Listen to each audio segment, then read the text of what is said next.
Today we have a very interesting session that takes a look at entrepreneurship really almost from the macro level. Okay, we have Paul Corson with us, who's done a lot of work with the federal government and also with venture capitalists and in the finance space as well when it comes to entrepreneurship. So, and our real goal here is to identify some of the skill sets based on Paul's insights and his experiences that would be useful for teachers in a teaching setting. And this is especially important, I think, today because of the nature of the sustainability space on the business side. Okay, a lot of startups, a lot of innovation, a lot of developing technologies, and a lot of students may actually go to work in these spaces. So I think this is a very important session today for people who are interested in those spaces.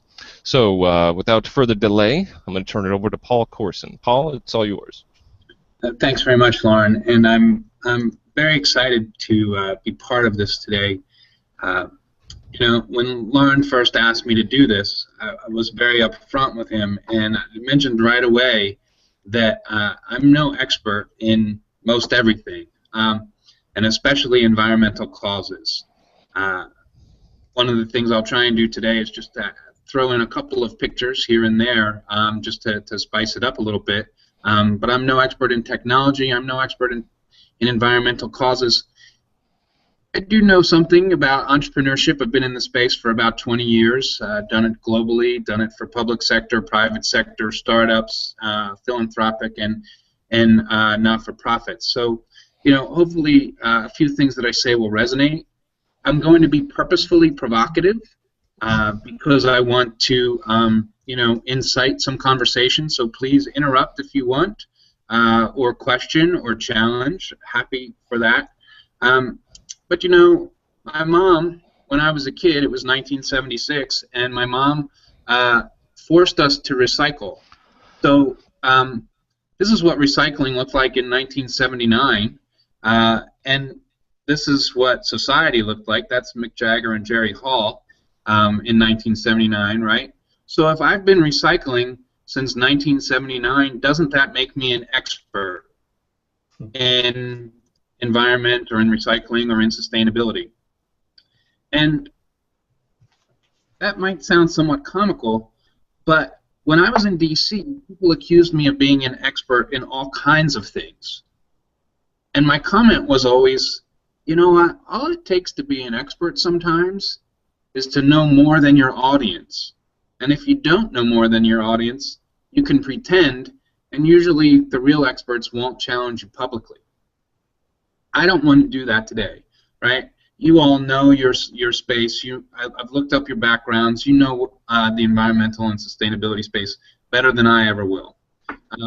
But what I do know something about is the entrepreneurship space, the innovation space, public-private philanthropic efforts to support it, and that has taken me occasionally into the environmental and sustainability space.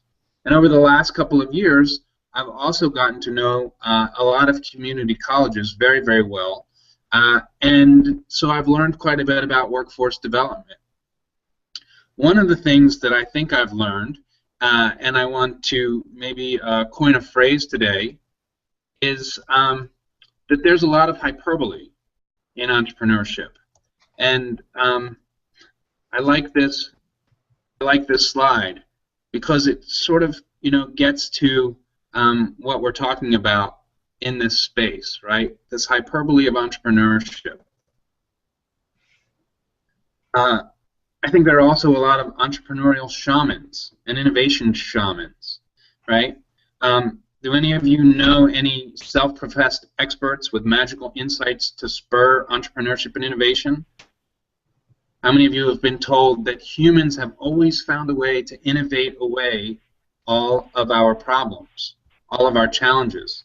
And that, to me, is what I remember most over the last, you know, 3 decades, 4 decades about this environmental and sustainability space, right? What I always hear is, you know, we'll solve that problem when we get to it. When it's a problem is what happens when those solving the problems don't see the same problems as those of us experiencing the problems, right?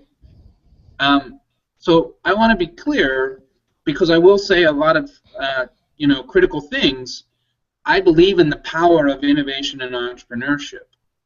What I have a problem with sometimes is with the rest of everyone, outside of that specific world. And, for anyone who wants to think about the power of entrepreneurship, I think, one of the things that puts it best for me is when Reagan gave his speech in 1988 in Moscow to Moscow State University, right? He had an incredible relationship with Gorbachev, and they were able to change the world. But that speech that he gave in 1988 was something, because at the very beginning of it, the first thing he talks about is the U.S., right, and our ability to change the world, right? We want to prove that capitalism is better than communism. So here's what he mentions right at the beginning of his speech. A U.S. exhibition touring the Soviet Union, and he says, quote, that exhibition shows how information technology is transforming our lives. It's replacing manual labor with robots, forecasting weather for farmers, mapping the genetic code of DNA for medical researchers. He says, these microprocessors today aid the design of everything from houses to cars to spacecraft. They even design better and faster computers. They can translate English into Russian and enable the blind to read.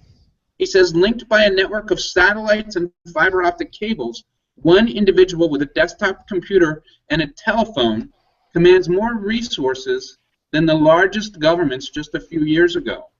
Right? This is 1988. When he gave that speech in 1988, I had never sent an email. I still got my weather from the 6 o'clock local news.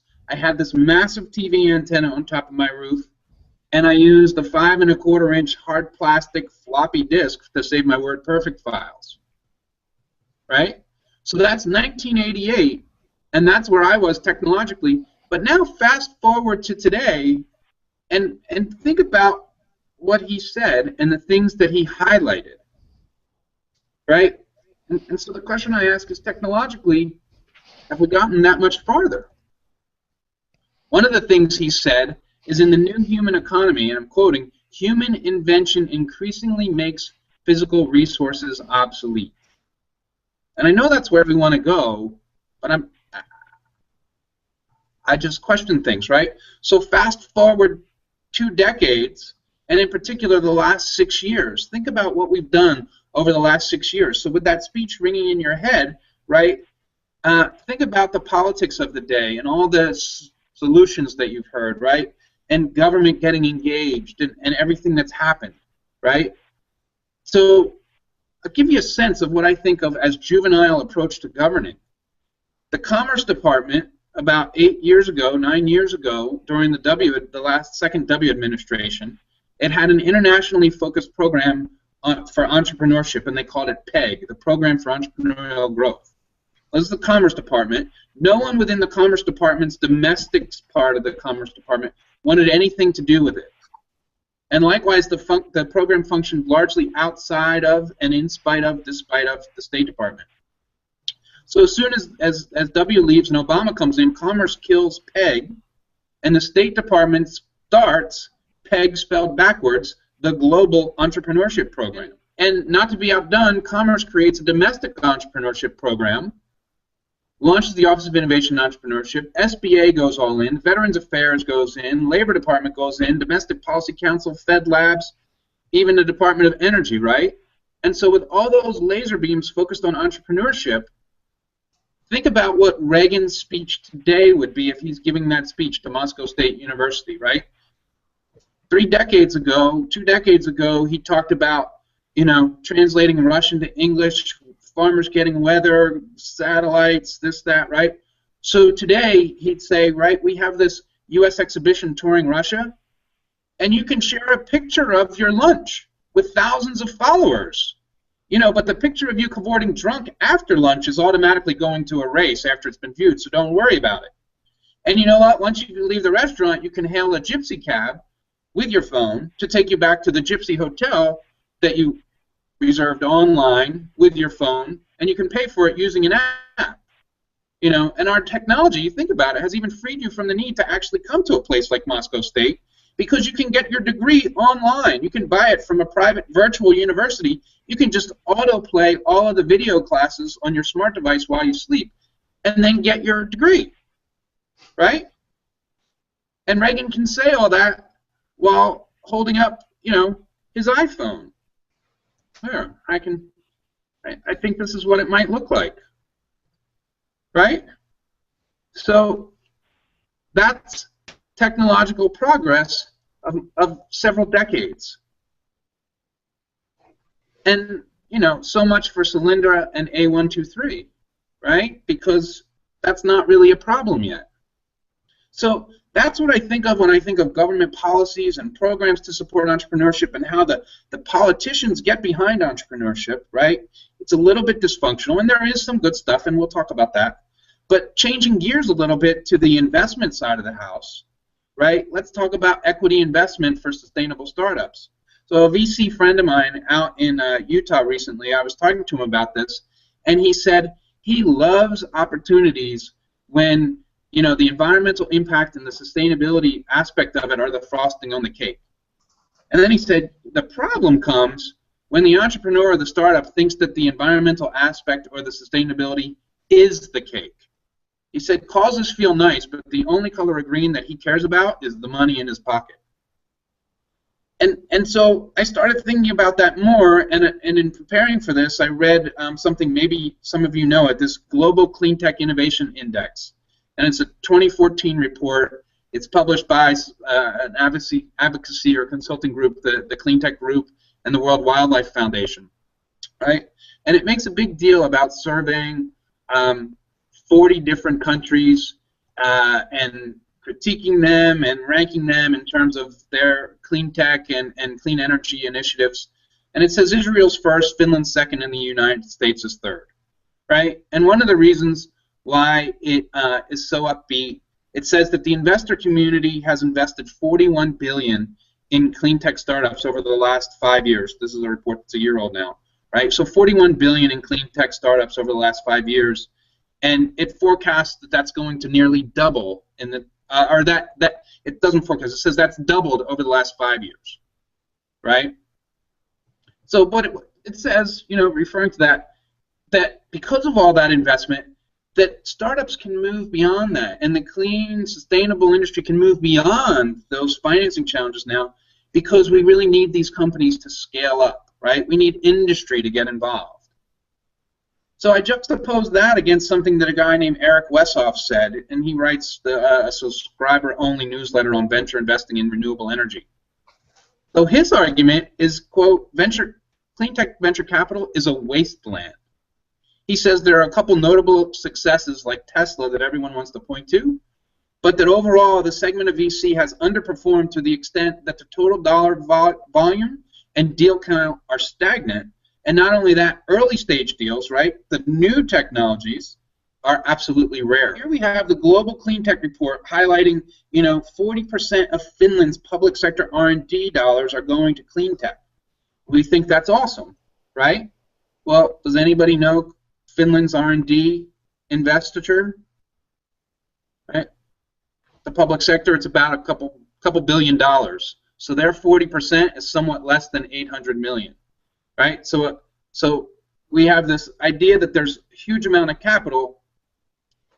Yes, but in 2013, overall investment in fossil fuels was about 1.1 trillion. So juxtapose 800 million and 1.1 trillion, right? And Finland's one of the best, right? Wessoff is saying that venture capital in this space is all but dried up, and he's talking about $5 billion being all but dried up. So I think that the points for me in all this, there may be 4 or 5 of them. And first, I think that businesses, first and foremost, need to focus on demand for whatever it is they're selling. The UK Department of Business Innovation and Skills estimated in 2011-2012 that the total global sales flow for low-carbon and environmental goods and services was about $5 billion. Right? That same year, this Clean Tech Report, the Global Clean Tech Report, says that global investment was about $317 billion. So when your investment is 10x your return, the model's sort of on its head a little bit in this space. So first, I think businesses need to focus on demand. I think the government is fickle at best and can be extremely irresponsible at worst when it comes to government policies and sending signals and tax credits and things like that, right? Government is also extremely bureaucratic at best, and the money that government gives often is not necessarily worth it at worst. And we can talk about that a little bit more. I can give some examples. I think VC investment is fickle at best, and it's prone to knee-jerk swings at worst. And in terms of the stock market, right, scaling these businesses, you know, I got a lot of money in stocks myself, but, you know, to some extent, it's a little bit like white-collar gambling. So when you look at all of this, you know, think about Reagan and what he's saying now about entrepreneurship versus what he said in '88 about entrepreneurship, right? When you think about this entire entrepreneurial and innovative ecosystem with a capital E, right, this global ecosystem, where we're supposed to be pursuing and funding revolutionary breakthroughs, I think really what we're funding and pursuing is adaptive evolutions. Paradigm change isn't about making physical resources obsolete, at least today, right? The paradigm changes that we see today are about making physical objects instantly available using a handheld device. For me, it's really like a cult of mediocrity. And the thing I find, you know, sort of funny is that there is a Sanskrit fable, a collection of them from the 8th to 12th centuries, right? And they were meant to be a simplified treatise on statehood for young princes. It's called the Hetopadesha, and hopefully I'm saying that right. Right? And there's a saying in there that greatness does not approach him who is forever looking down. Right? So how many people just looked up from their iPhone to think about, you know, what's coming up next? I think we need to lift our heads up occasionally and start thinking about something else. As much as I want to support the views and work of the Clean Tech Group and the World Wildlife Foundation and those types of places, I think they can be a little bit naive, right? In the report, they talk about, for example, one thing. They talk about the inputs to this space and the outputs, and in particular, they talk about the outputs, and I'm quoting, relate to a country's ability to commercialize innovation. I agree there, but then they parenthetically define that as commercialization as the creation of market demand. MIT, the woman who runs the MIT Tech Transfer Office, they asked her, what's her secret to success, right? It's Lita Nelson. She said, I pick up the phone and I answer the calls of people wanting our technologies. She's not creating demand. She's creating technologies that solve problems, and then industry is coming to her doorstep, right? Apple might be good at creating demand. We all need an iPad, an iPod. We need an iPhone. We need an iMac. We need whatever it is, right? But that's not necessarily what we're going to do in this space. So I think if that's the mindset, is that we are commercializing technologies that create demand, we sort of have an uphill battle. So hopefully this has given you a few thoughts, you know, or ideas for thoughts. I know it's somewhat challenging and provocative, and it was meant to be. I don't want to end on a bad note, right? There's a lot of Kool-Aid out there, and everybody needs to look up before we drink it. But there is some good stuff, and I want to focus a little bit on that good stuff and stuff that I've seen. So in particular, I know some of you are interested in water, and I'm moving from rainy, snowy, dreary Cleveland to sunny, albeit dry, Park City, Utah. So for water for me means something as well now. But so let's talk about sunny San Diego, right? They just approved a maritime vision that seeks to be a global leader, or the global leader, in water-related technologies, innovation, startups, and jobs. They claim 1,400 maritime-related companies with 46,000 employees. They also just approved a blue tech incubator and a related center for excellence. Right on. I love it. I love San Diego. I like the entrepreneurial community there. I love the vibe. I'm all for that. You know, not to be outdone here in the Midwest, Milwaukee wants to bill itself now as a world hub for water research, education, and economic development. It boasts 150 water technology companies. It has the first school of freshwater sciences at University of Wisconsin-Milwaukee. There's also an Institute for Water Business at the University of Wisconsin-Whitewater.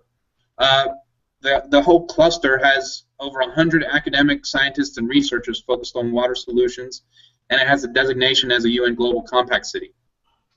I'm there, right? I love it. I love the energy. That if Milwaukee says it can do this, right, then shouldn't anybody be able to do it? Another example of that is Ohio.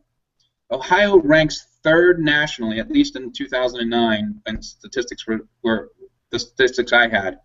It ranks third nationally in terms of the amount of mercury air pollution from power plants in the air here in Cleveland. Its electric sector ranked first, meaning worst, in overall toxic air pollution. So I'm incredibly grateful that there are 25 equity finance startups in the Cleveland area since 2011 looking at these types of things. And 2 of the companies have even won the Clean Energy Challenge Awards from the U.S. Department of Energy stuff. So despite all my negativity, right, I know there are lots of positive efforts being made. My challenge is when we're spinning it, when we're creating that story, when we're trying to create that market demand, right, if we're eating the elephant one bite at a time, let's try and make sure there are 10,000 piranhas eating that elephant one bite at a time instead of just a couple of us, right? Because that's what we need. And these drops in the bucket aren't necessarily going to get us where we need to be as quickly as we need to be there, right? California has drought. LA Clean Tech Incubator is doing some really nice work. A company called Pick My Solar, which got funding from one of my projects, is doing well. Google.org, right, in terms of philanthropic money, is doing the global impact challenges and other awards to, you know, focus on sustainability. So there's stuff out there. And so I know this is focused on workforce as well. I want to make one last comment on workforce. And this comes from me talking to a bunch of startups and also some funders. And when I asked them about workforce needs, and there are lots of changes. I hope there's a question on workforce because what's happening in it is really interesting.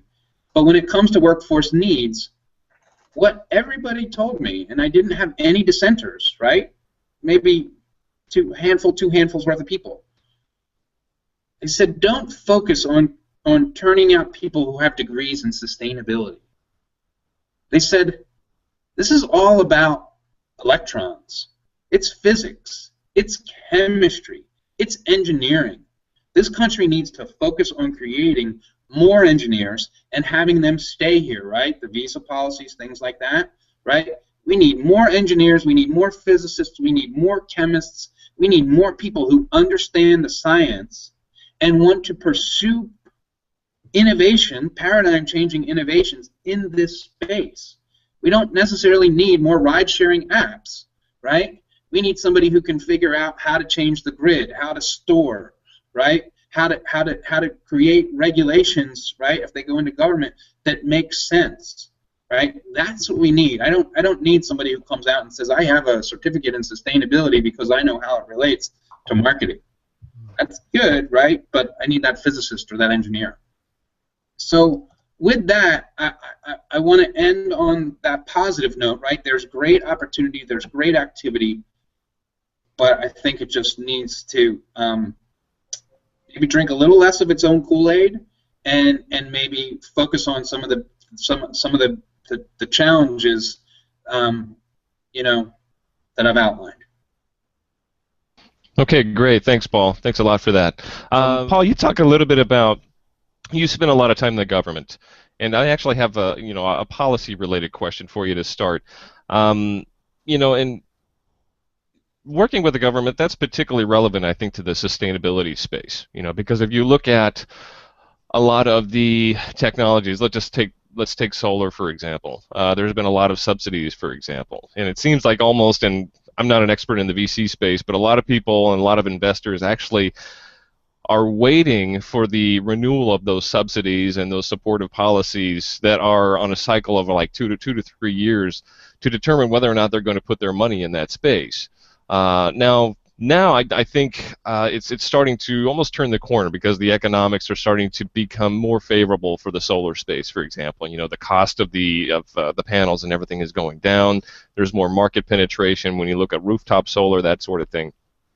But let me ask you this: in terms of government policies and how they interact with the sustainability space and encouraging and pushing the market and guiding the market into these new spaces, how important is it for future workforces, to understand that interface between public policy and markets and investors and how they are entering and considering that space?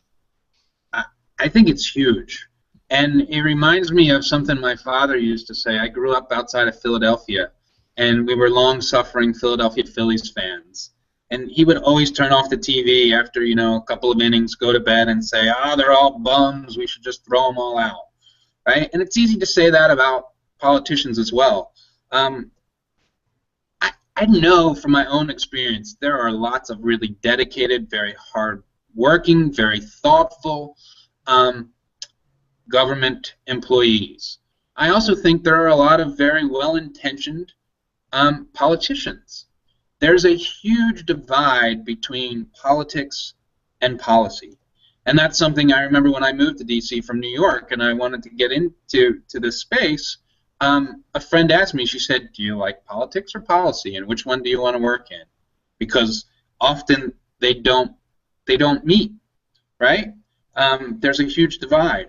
So that, to me, I think, right, my father and mother also worked in the prison system, and they always said, if you want to catch a thief, you got to think like a thief. So I think it's incredibly important for everybody to understand how policy is made, why it's made, because as we do try and project out a couple of years, right, it's not that difficult to read the tea leaves, but you got to spend time, and it's time that then takes away from our jobs or our families or whatever it is we're doing. So it's incredibly important. And I think one of the things that I'll mention here is, just looking at the funding issue. If we're counting on the public sector to fund this, right? Decades ago, we had Bell Labs, we had Xerox PARC, we had things like that. That funding, right, sort of, it's gone away. There's a new way of doing R&D, right? If we're looking at the government funding, well, the government did play a huge role. One of Tom Khalil, who is great and been just a huge, huge asset for this administration. One of the things he always talked about was the U.S. Funding the computer industry, the early computer industry and the chip industry, and making sure that there was demand for it, right? And one of the things he often talked about was, how do we try and get this? How do we pick 3 or 4 more sectors and try and do this now, right? And clean and renewables always came up. Why can't we just have solar panels on the top of every federally owned building? Well, it hasn't happened, and there isn't a lot of new government money. There doesn't look like there's going to be a lot of new government money for the long term. So this then puts the onus back on industry to be engaged in the R&D, and we don't have Bell Labs and Xerox PARC anymore, right? So industry has to engage with the universities to try and get this done. Well, industry doesn't want the risk and they don't want the expense, so they're putting the onus on the universities. The university funding is drying up, so tuition has to go up, right? So it's this massive circle of all these interconnected things, but it all goes back to the policy world. And if we don't understand that and we're not following those trends, then when we come out of university with a PhD and there aren't any more professorships, and those that are, we're being told that our research has to have a commercial output and we need to be entrepreneurs, that really changed the nature of what it means to be a professor now, doesn't it? professor's an entrepreneur. So, you know, I don't want to say it's the be-all and end-all, but it's really important to understand it. Okay, what about the I mean, you say that there's a difference between politicians and policy, and that's certainly true. But do the politicians drive the policy? Because these are the guys that are passing the laws and signing off on the funding requests on the Hill. So, how much of an influence is that? Or, you know, you also can take a look at the administration and the agencies, the executive branch, and you know, once these programs get established, you know, a lot of times they kind of take on a life of their own, and they just kind of continue forever, whether or not they're actually doing any good. So, how much influence do the politicians actually have on policy? Because I ask that because I think a lot of them are getting pressure, especially from the state level. You know, because a lot of states seem to be moving forward with things. I'll use rooftop solar as an example again. To move things forward on the renewables front, because they are genuinely concerned about climate change. They look at fossil fuel risks and costs and that sort of thing as a driver of that. So again, how much of an influence do the politicians have on policy going forward, and you know, how quickly does that happen? Well, it certainly doesn't happen quickly. You know, I like to read George Will, and I like to read David Brooks. And one of the things Will says is that government bureaucracy is not necessarily, and please, I'm taking liberties maybe with him. I don't want to put words in his mouth. But one of the things I think, you know, he talks about is government bureaucracy is not necessarily a bad thing. Checks and balances are good, right? Revolutions can be bad, especially if they don't work out in your favor. So we've created a system with a lot of checks and balances with an evolutionary approach to governing, to policy development, not a revolutionary approach. Well, this gets back to that identifying the problems and who's solving the problems and at what time periods, right? An evolutionary approach to climate change may not necessarily be what we need right now. So that ingrained deliberative checks and balances approach to governing in the United States isn't going to get us where we need to be. Even if the policy does move in the right direction, doesn't move there fast enough, right? The rate of change. So that's one thing I think that's important. Another thing that I think is important is also how we fund our elections, right?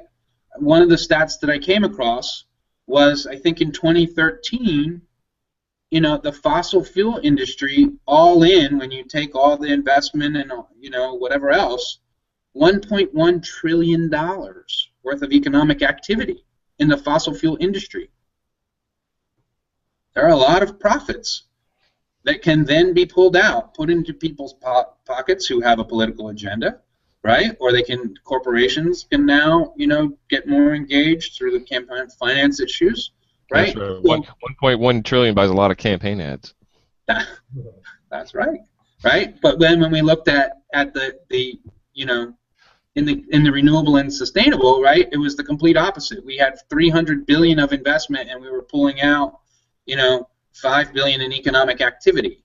So that doesn't buy you a lot of campaign ads. So then you're dependent upon the philanthropic sector, right, and the scientific sector, and their science, right, can get spun anyway, and philanthropic dollars, a lot of people tugging on that. I think there's another. I'm sorry. There's another thing too here, and I just want to throw this in here, is that when you look at things in the environmental space, and let's take climate change for example, there's a huge risk factor there, you know, that needs to be accounted for. I mean, it's something that when you look at disaster preparation, resilience, you know, what's the cost of storms? If you look at the insurance payouts for weather-related disaster and you look at CO2 emissions, they almost, you know, they seem to go up together. So that's something there that, you know, again, that maybe gets back to the policy space, and that understanding, particularly for workforces and professionals as they come out and they go into this space, they need to be able to have the skills to kind of bridge those two spaces and kind of make sense for a lot of people, because they almost seem to be siloed. It happens quite often in government and in the private sector. Having a skill set that recognizes both sides and being able to bring them together so they speak to each other. Every once in a while I'll see a story about how sworn enemies in the environmental movement actually sat down at the table and they came to an agreement, and it benefited everyone economically, and it benefited the environment. Sadly, of course, this is like front page news a lot of times. So this should be a common thing. It should be happening every day. So, again, taking a look at the risk and the unaccounted for externalities, how important is it for workforces to understand that sort of thing as well as we go forward, especially with respect to the money? I think it's incredibly important, right? One of the person who started that international entrepreneurship program in the Commerce Department in the second W administration, right? David Bohegan. One of the things he loved to put in his talks was, the jobs of the future don't exist today. The jobs that Gen Y, the millennials, are going to get didn't exist when Gen X came out of college, right? So there's that factor to it. There's the factor that we, because of the way things have progressed, we don't stay in the same job. I read something just yesterday from the New York Times looking at MBAs, and they quizzed MBA students and said, how long do you think you will stay in your job? And it was like 3 years, right? And we all just talking threes, so really, is it 2 years, is it 5? It's not a lifetime anymore. So there's risk associated with not knowing what it is that we're going to do. There's risk associated with knowing that we're going to change jobs often. There's risk associated with the sense that, industry goes through booms and busts and cyclical, and startups are very risky in and of themselves. So we as individuals, right, are putting ourselves not necessarily with the upside, the financial upside, right? Usually the more risk, the more reward. Well, oftentimes, we're putting ourselves in these situations where there is more risk now with not necessarily more reward. Then we have, a group, in particular the millennials, who have a different view on what workplace should be and how they should be treated and what it should mean in their life-work balance, right? And what gets them ahead, hard work versus connections. So in many ways, we're creating a lot of incentive systems that are somewhat disadvantageous and provide disincentives to the type of work that we actually need. Okay, that's interesting. Anybody else want to jump in with any questions or comments at this point? Yeah, Lauren, if you don't mind, I would like to jump in. Sure, go ahead, Gary. Thank you, Paul, for your presentation. I appreciate that. Just want to touch base with you real quick. We had talked, you mentioned several important aspects here. I was involved in around year 2000 with a program called Kentucky Outlook 2000, in which we were involved with comparative risk assessment. Back in the day, that was the hot potato. All these different states were using comparative risk assessment.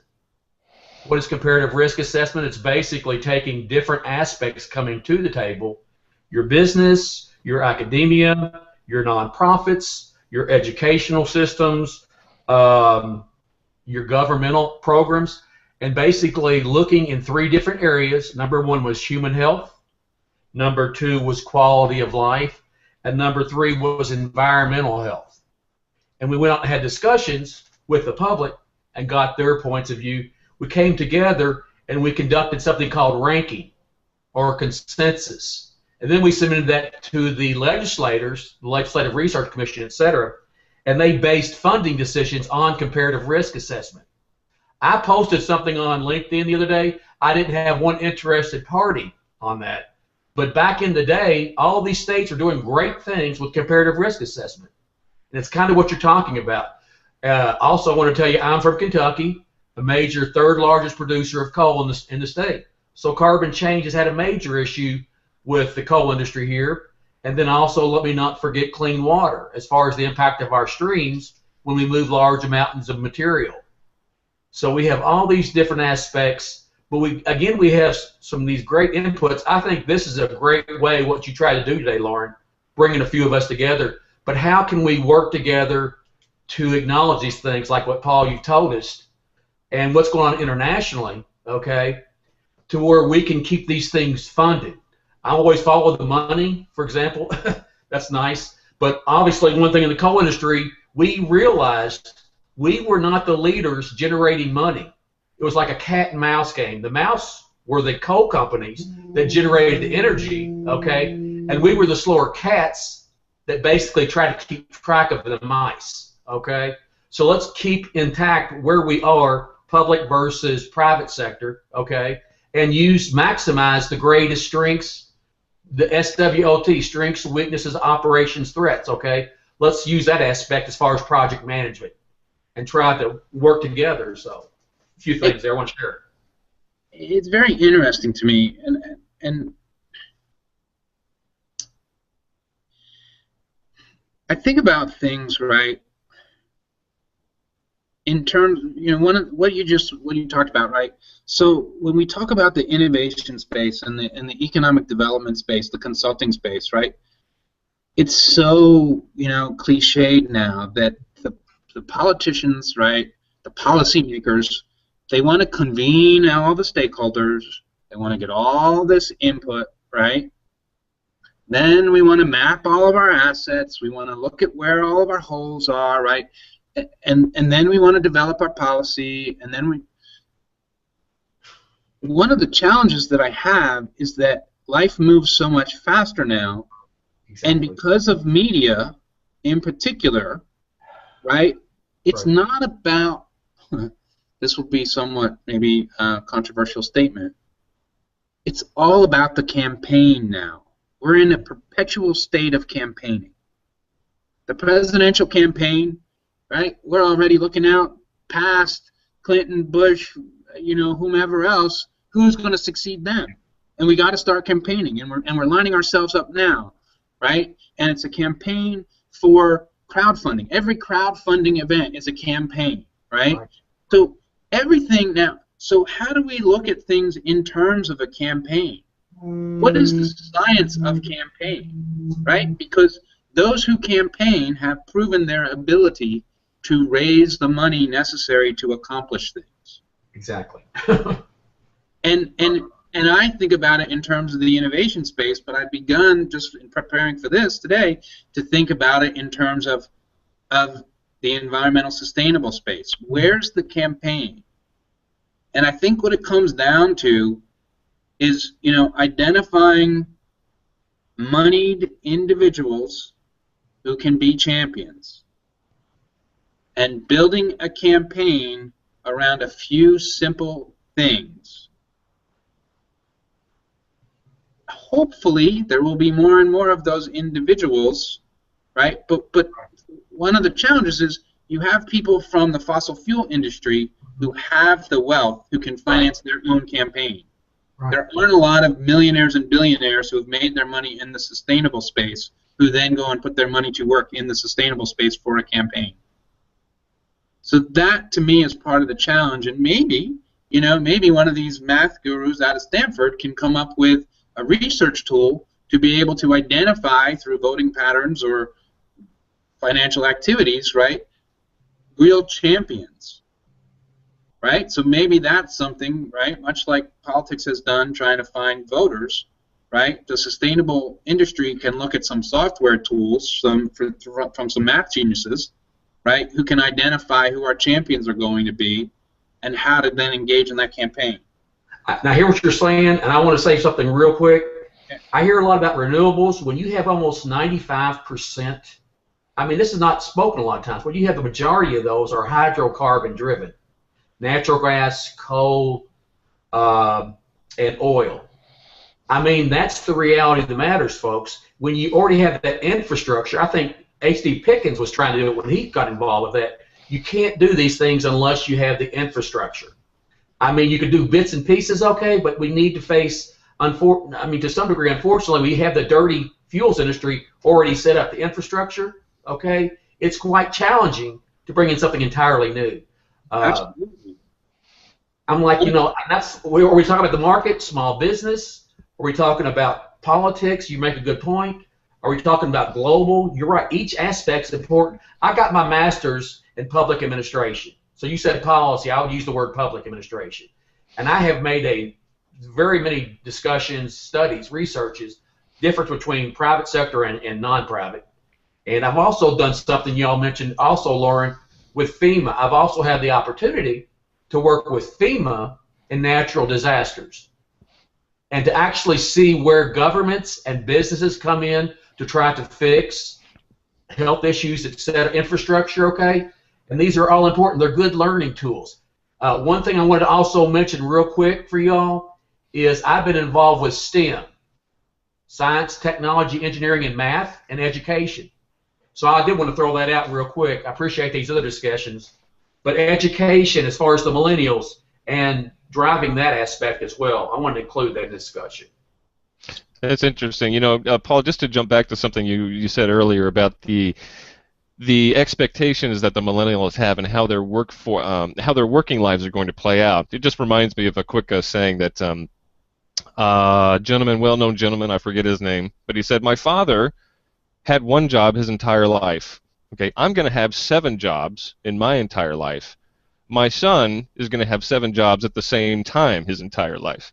So, and I think that that's a very telling anecdote and observation about how their working lives are going to play out and the type of skill sets that they need to have. You know, be adaptive, be resilient, be constantly learning. And I think that also goes to the point to you know, what Gary and yourself brought up, is that the fossil fuel industry, if you look at energy, it's been around for over a century. It has had 100 and something years head start on the renewable space, and its roots are just sunk very, very deep into the economy. I mean, nothing moves without energy in our economy, and fossil fuel drives it. So it almost seems that when you're talking about campaigns, and that in order to develop a sustainable economy, whether it's based on smart grid or, you know, any of the type of combinations of the technologies that need to come in, it almost needs to happen, you know, in very small pockets, in a nodal type of atmosphere. It almost seems that trying to take on the incumbent fossil fuel industry through a policy type mechanism at the national level is just doomed to fail, because it's just too big of an incumbent to try and dislodge. But if you do have little smaller experimentations throughout the country and they grow organically, that's probably the best way to move that forward. And what are your thoughts on that? What's your opinion? I go both ways, right? And so it's very easy for me to say, you know, it's all of the above, and it's more of all of the above. And I was reading, there were 2 comments that popped up. One on millennials popped up on the screen, and one on moneyed individuals popped up. Ultimately, for me, it comes down, business is all about demand. And I think that the lean startup methodology has oversimplified it, but I do think that it's all about demand. And whether demand drives it, or you create demand through branding and marketing and the psychological side of it, you know, we need to somehow create demand. And that demand can maybe be through scare tactics. That demand can maybe be through cheap products. That demand can maybe be through cool technological innovations. There are multiple ways. And so, yes, you know, policy side helps enable that, but if policy side is going to be too slow, then we need to figure out the solutions to drive the demand. And I do, there is, again, more you know, good things to point to. One of the things I've been reading about in Utah is the land use issue. And, you know, I think the government owns more of Utah than any other state. I think it's something like 80% of Utah's federal lands. And there are grazing rights, and there are petroleum drilling rights, and gas exploration rights, and all that. And the conservationists are very concerned about it, right? It made the New York Times op-ed Sunday edition, you know, Sunday. But there is some consensus building there, and it's going to take compromise, and it's going to take, you know, all the dirty words, you know, now. People giving in, people, you know, bending to other people, right? It is about compromise and doing what's good for the future. And so it's a lot of back and forth to your question. Yes, I think there needs to be lots of little, you know, bites at the elephant, right? But then, you know, you can also accomplish a lot if you can carve off half the elephant at a time. That's right. Elephants are very resilient too. They're just huge. I mean, you can take little bites on them, and then they still keep on going. So, does anybody else have any questions? Alex, Teddy? Good morning, Lauren. Hey, Teddy, how are you? I'm Welcome. so late. Hi, Paul, and everybody else. I come to this from the education sector, and I really like Paul's comments about needing more science, and I am biased. I'm a science educator, so I would say that. But there's for more reasons, because I think that all of the issues that we're talking about today really do stem, I hate to use that word, no pun intended, yeah it was, but from the lack of understanding how things connect in the natural world and what we're doing to the natural world and how we can use the natural world to go and learn from it and move forward. As an educator, oh, and there was something else you mentioned about entrepreneurship, and I absolutely agree with you that for the new era, it's going to look so much different. Education, everything what we're doing is going to look different, and that comes back to my issue when we're teaching, no matter where we're coming from. I think that we really have to start connecting those dots and helping students connect those dots through service learning and all these other things, but really talk about what kind of new world they envision, and then how we're going to get there, and how we can look to nature to make sure it happens. One thing you said is that a sustainability degree isn't what we need, and I agree with that, because it's becoming watered down, and there's so many different sustainability degrees down there, you really don't know what that looks like. And the word sustainability is overused too. I prefer regenerative, but I'll bet within 6 months I won't go there either. So, but I would really like to just have every single discipline connect with something else, and have like maybe we have to call it a certificate of sustainability until it is automatic in our university systems and everything. But I think even more important is what we're lacking is teaching our young people in every discipline that there may not be jobs for them when they get out there. Somebody may not come to them and say, here, have a job. They have to learn to market themselves and really do a personal inventory. And instructors need to start doing this too. What in their classes is going to be important for that future, and what do those students know when they get out? We have objectives. I think we could write them so much better and really pay attention to that and develop social and environmental entrepreneurs. I mentioned on there that I don't agree that going after moneyed people anymore is the way to go. We've done that for far too long, and like you mentioned, Paul, about there's just so much, things move so fast nowadays. Moneyed individuals are getting attacked from every which way. I'm finding that civic ecology, some of the major pinpoints or major formats that they're going for, seeing what's already happening in local communities, are really very empowering, and sharing that with students right now. I've seen some students do some amazing things based on what they're seeing. It's almost like giving them permission, which I always think is kind of funny, but if that's what they need, I say give it to them and show them what other people are doing and build upon that, because we're not teaching kids how to do it on their own, not to look for moneyed individuals. So many people, well, and this goes past the millennials, everybody says when we want to do an event or when we want something to happen, the first thing that comes up, well, where is the money coming from? Yeah, really that's one thing. I think that start looking for other ways, and it can happen, and it can add to our economy. Long term. I'm not saying that the economy is not important or the business aspect or whatever, but I'm thinking to start with, okay, we don't have money. How can we make things happen without it? With an economy idea after it when we get there. So, okay, right. that's all. I think that's important too, and one of the things that we're actually going to be focusing here on at GreenLeaders DC in the near future is natural capital, because it is a space where you can integrate the concept of environmental protection, resource usage, and the financial markets. And like Paul said earlier, the only color green that matters really is money. And it's true. All of us have to make a living. We have to do all those things, save for retirement and send our kids to college. Natural capital, I think, is an interesting thing, and one of the biggest issues right now, of course, is water. All you have to do is look at California. They understand this in detail right now. It's about enlightened self-interest, managing risk, and those are the things that really need to be treated in the market. So, and I think that's sort of what Teddy was getting at. So, the entrepreneurial mindset, right? Business school is not necessarily about entrepreneurship, right? Neither is the STEM education, and so, that idea of having multiple jobs in life, that idea about being proactive, that idea about not letting money stop you from starting something or trying something, right? It's that entrepreneurial mindset. And there are some new initiatives. A friend of mine has something called the Entrepreneurial Learning Initiative, and there are other ones out there. But I think that's pretty important. And getting back to that self-interest, right? I need to eat. I need shelter, right? And I want entertainment. The way to do that is by, going out and creating opportunity for myself.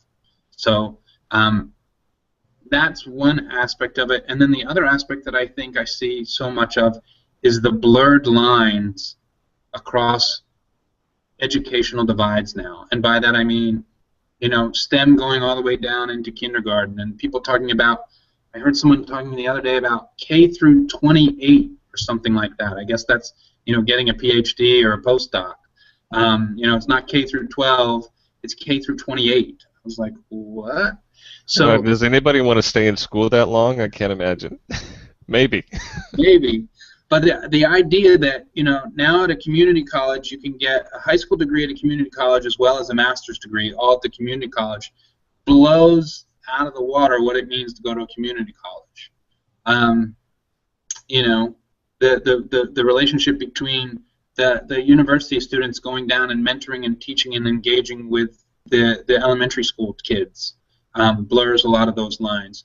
And so I think as we blur the line between the educational system and then relate that to the entrepreneurial mindset, I do have some hope for good results.